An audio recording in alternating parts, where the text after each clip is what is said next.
What's up guys? A Day in My Life, episode 16, tama? Good morning, nagigising na namin. Tignan mo naman yung view natin dito ngayon. Ang laki ng alon guys. Pero relaxing siya panoorin.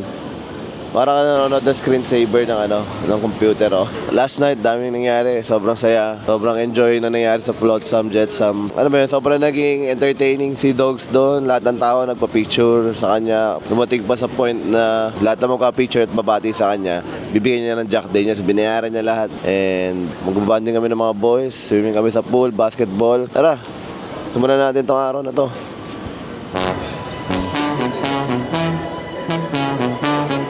Ayan, kumakain na tayo ng lunch kasama ang team.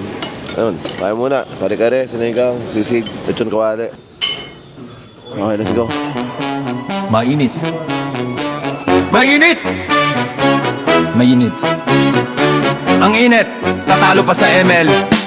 Dogs!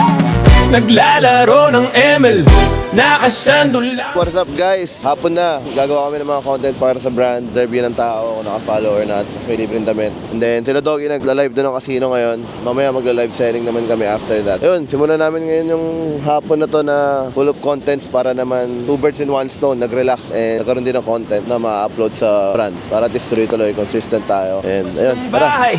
Nakasandol lang, kasama mga tropa.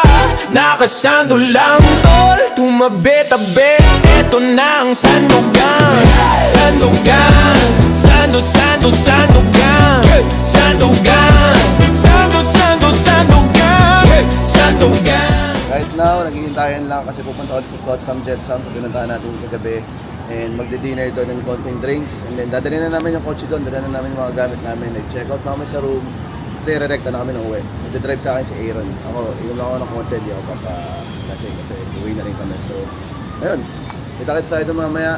Napakita na ng Jake yung mga mangyayari. Let's go. Bakit nakasandol lang? Buhok na yan, ang extension. Tumaba yung buhok niya. Sa likod, kasama buong tropa, sakto lang ang mood. Doggy sa harap, heater sa likod, kasama buong tropa, sakto lang sa mood. Aking winasak ang beat, sa mamela ko lang ang king. Chicks nakasando sa stream, sobrang lakas ng dating. Sobrang ganda niya sa screen, pero hindi magaling. Ang daming nanonood na ang masyado silang papansin. Tama na. Alright guys, so we're here at Flotsam, Jetsam. We're about to leave in 30 minutes kasi pinapauwi na ako ng asawa ko. Yan lang. Tamang banding lang kala Doggy, usap na negosyo.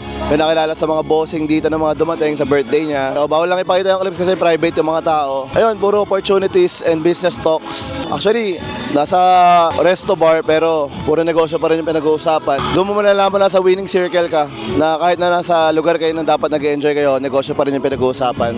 Sobrang grateful lang na nakakasama ko sa mga taong ganito. Kasama ko yung team ko na nag-hustle behind the brand, behind the company. Na-enjoy namin na sinasama ko sila sa proseso sa mga ganitong trip. Ito, videographer natin. Tapos ito yung graphic artist natin, si JP.